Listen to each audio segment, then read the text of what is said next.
राधे राधे दोस्तों, आज की वीडियो में हम आपको सुनाएंगे वैशाख मास में पीपल सींचने की कथा।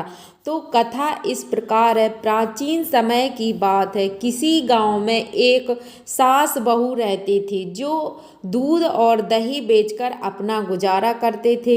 इस सास रोजाना दूध दही लेकर शहर जाती और उसको बेचकर आती। उससे जो पैसे मिलते उसी से उन दोनों सास बहू का दैनिक दिनचर्या बीतती, उसी से गुजारा होता। इसी तरह उनकी जिंदगी गुजर रही थी। एक दिन सास को बुखार आ गया और सास बहुत बीमार हो गई।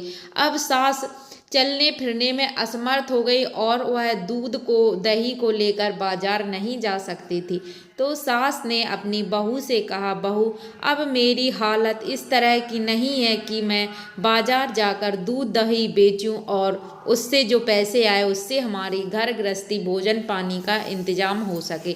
बहू अब तुम ही जाओ और यह दूध दही बाजार जाके बेचो। बहू ने कहा, ठीक है माँ जी। और इस तरह से दूध दही के मटके लेकर बहू चल देती है बाजार बेचने के लिए। बहू रास्ते में जा रही थी कि उसने कुछ महिलाओं को झुंड देखा जो पीपल के वृक्ष के नीचे पीपल की पूजा कर रही थी, पीपल को सींच रही थी। बहू ने वहां जाकर रुक के ठहर गई और पूछने लगी कि बहनों, आप यह सब क्या कर रही हो?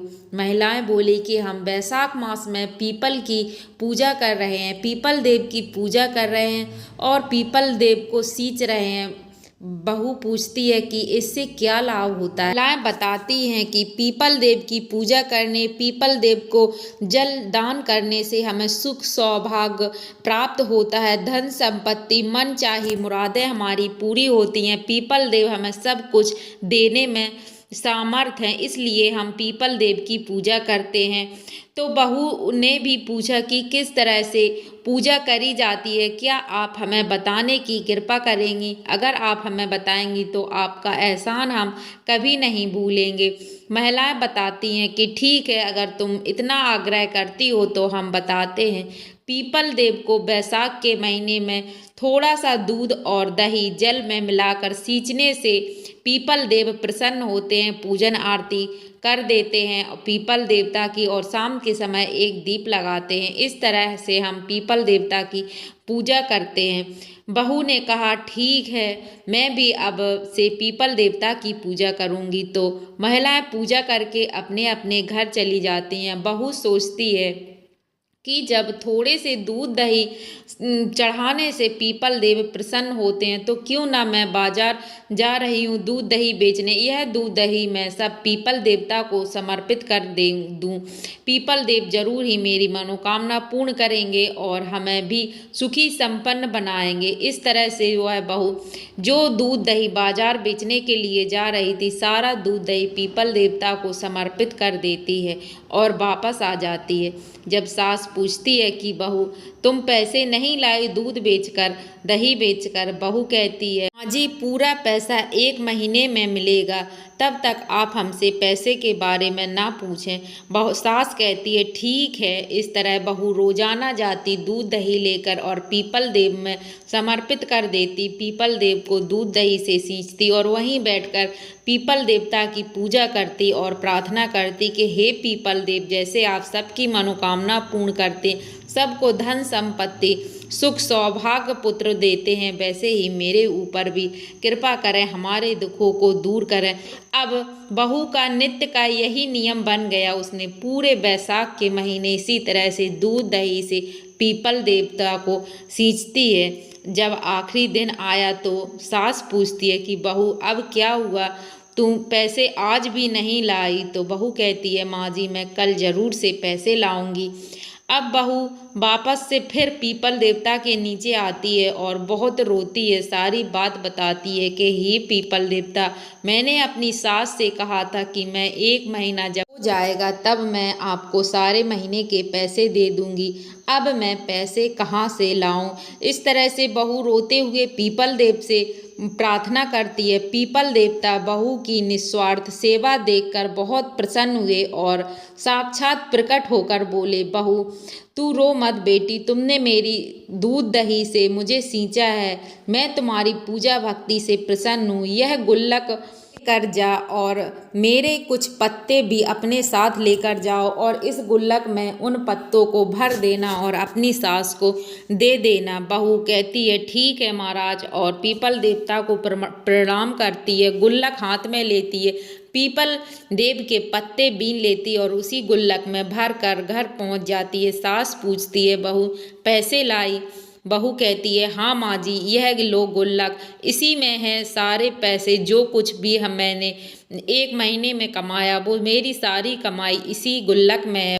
सास ने कहा यह गुल्लक लाओ मुझे दो, और सास उस गुल्लक को फोड़ती है तो देखती है उसमें जो पीपल के पत्ते भगवान पीपल देव ने दिए थे वो सारे हीरे मोती जवाहरात में बदल गए। अब सास यह देखकर बहुत आश्चर्यचकित होती है और कहती है बहू मैंने तो सारे जीवन में इतनी धन दौलत नहीं देखी है, तू कैसे लाई यह पैसे, कहाँ से तूने कमाए हैं, क्या किया है, वह सारी बात मुझे बताओ। तब बहू के आंखों से आंसू निकलने लगते और वह पूरी कहानी अपनी सास को बताती है, किस तरह से पीपल देवता ने मुझे यह पैसे दिए हैं। अब सास बहुत खुश होती है और कहती है कि बहू अब से हम दोनों सास बहू पीपल देवता को सींचेंगे और उनकी रोजाना पूजा आरती करेंगे। यह सारी बातें मोहल्ले की एक पड़ोस की महिला छुपकर सास बहू की सारी बातें सुन लेती है। अब उसके मन में भी लालच आ जाता है और वह भी सोचती है कि क्यों ना, जब ये भी पीपल की पूजा करके धनवान हो गई है तो मैं भी धनवान बन जाऊं। वह भी रोज दूध दही बेचने के लिए बाजार जाती थी, इसलिए वह इन दोनों सास बहू से बहुत ही चिढ़ती थी। अब उसने भी वही किया और अपनी सास से आकर कहा कि सासू माँ मैं भी आपकी जगह पे आज मैं जाऊंगी दूध दही बेचने के लिए। सास ने कहा क्यों, रोजाना तो मैं जाती हूँ, आज तुम क्यों जाओगी? तो बहू कहती है नहीं आज मैं ही जाऊंगी, आप थोड़ा आराम कर लो। सास कहती है तुम्हारी इतनी इच्छा है तो ठीक है। अब बहू दूध दही का मटका लेकर, जो पड़ोसन थी वो दूध दही का मटका लेकर उसी पीपल के वृक्ष के पास से होकर गुजरती है। अब उसके मन में तो लालच था, अब वह मन ही मन सोचती है कि क्यों ना मैं ये दूध दही बेच के थोड़ा सा दूध दही बचा लेती हूँ और उसमें पानी मिला के पीपल देवता को चढ़ाऊंगी, तो पीपल देव को क्या पता चलेगा कि मैंने दूध चढ़ाया है या फिर पानी मिला के दूध चढ़ाया है। और वह वही काम करती है कि पानी भर लेती है मटके में, थोड़ा सा दूध दही उसमें रहता है और बाकी का पानी भर लेती है और पीपल देव को समर्पित कर देती है। इसी तरह से 1 महीना बीत गया और उसका नित्य का यही नियम बन गया कि पहले दूध दही बाजार में बेच आती और थोड़ा सा बचा लेती, उसमें पानी भरकर पीपल देव को समर्पित कर देती है। सास पूछती है कि बहू दूध के पैसे कहाँ हैं? तो वो वही कहती है कि माँ जी अभी मुझसे कुछ मत पूछो, जब पूरा 1 महीना हो जाएगा तब मैं आपको सारे पैसे दूंगी। सास कहती है ठीक है। पूरा 1 महीना हो गया, अब वह भी जाके पीपल के वृक्ष के नीचे जिस तरह से बहू रोई थी वैसे ही रोने लगती है और पीपल देव से प्रार्थना करती है कि हे पीपल देव मैंने 1 महीना आपकी पूजा अर्चना करी है, दूध दही आपको समर्पित किया है, अब मेरी सास पैसे मांगती है तो मैं कहाँ से लाऊं?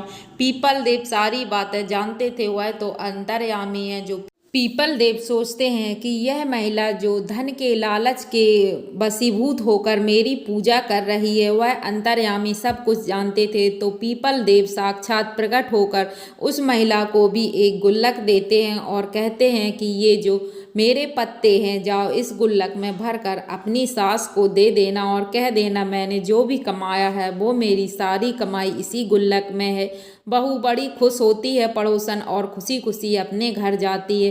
सास पूछती है कि पैसे कहाँ हैं? तो हाथ में वह गुल्लक रख देती है सास के हाथ में और कहती है माँ जी मैंने जो भी कमाया है 1 महीने में वह सब यही है। सास जैसे ही गुल्लक फोड़ती है तो उसमें कीड़े निकलने लगते हैं, बहुत सारे कीड़े उस गुल्लक से निकलते हैं। तो फिर सास पूछती है कि बहू ये सब क्या है, मुझे सच सच बताओ, ये कीड़े बकूड़े क्यों घर लेकर आई हो। अब बहू बहुत जोर से रोने लगती है और अपनी सास को सारी बात बताती है। सास कहती है कि तुमने दूसरे की देखा देखी लालच के वशीभूत होकर पीपल देवता की पूजा करी है, उनका अपमान किया है, इसलिए पीपल देवता तुमसे रुष्ट हैं और उन्होंने तुम्हें यह दंड दिया है।